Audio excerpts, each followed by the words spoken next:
नमस्कार बंधुरा अपर्णार रान्नाघरे सकलके स्वागत। बंधुरा आज के आमी बानाबो काँचा पेपर चाटनी।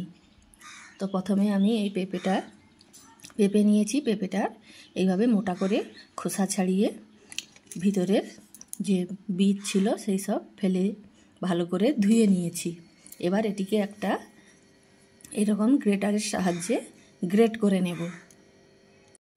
তো বন্ধুরা এখানে আমি পেঁপেটা গ্রেট করে নিয়েছি। এবার আমি চলে যাব রান্নায়। তো বন্ধুরা এখানে আমি ওভেনে কড়া বসিয়ে অল্প পরিমাণ সরিষার তেল দিয়ে দিয়েছি। এই তেলের মধ্যে ফোড়ন হিসেবে দিয়ে দেব হাফ চামচ কালো জিরে। ফোড়নটা এখানে ভাজা হয়ে গেলে এবার এর মধ্যে দিয়ে দেব প্রয়োজন মতো জল।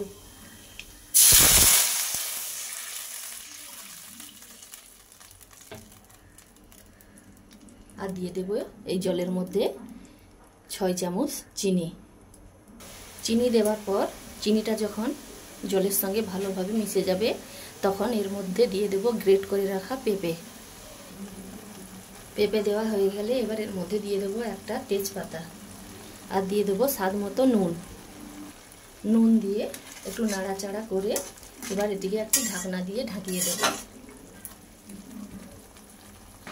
পেঁপেটা সেদ্ধ হয়ে এলে এবার এর মধ্যে দিয়ে দেব দুটো কাঁচা লঙ্কা চেরা ও থেতো করে রাখা এলাচ দুটো ও কাঁচা লঙ্কা ও এলাচ দিয়ে একটু নাড়াচাড়া করে নিয়ে আবারও ঢাকনা দিয়ে ঢাকিয়ে দেব। তো বন্ধুরা এখানে আমার পেঁপেটা সেদ্ধ হয়ে গেছে এবং জলটাও শুকিয়ে গেছে। এখানে কিন্তু বেশি জল রাখা যাবে না। এবার আমি উপর থেকে ছড়িয়ে দেব কাজু ও কিশমিশ। এটা আপনাদের হাতের কাছে থাকলে দেবেন, না থাকলে দেওয়ার দরকার নেই। এবার আমি গ্যাসের ফ্লেমটা বন্ধ করে দেব। তো তৈরি হয়ে গেল আমার পেঁপের চাটনি। এটি অসাধারণ খেতে। যারা পেঁপে খেতে পছন্দ করেন না তাদেরকে যদি এইভাবে পেঁপের চাটনি তৈরি করে দেন তারা বুঝতেই পারবে না যে এটা পেঁপের চাটনি বলে এবং চেটে পুটে খেয়ে ফেলবে। তো বন্ধুরা আপনারাও এইভাবে বাড়িতে বানিয়ে ফেলুন পেঁপের চাটনি এবং কেমন হলো তা অবশ্যই কমেন্ট করে জানাবেন।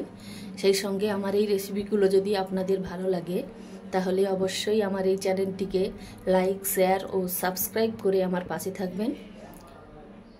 আজকে এই পর্যন্ত। পরের দিন আবার নতুন কোনো রেসিপি নিয়ে চলে আসব। সবাই ভালো থাকবেন, সুস্থ থাকবেন। ধন্যবাদ।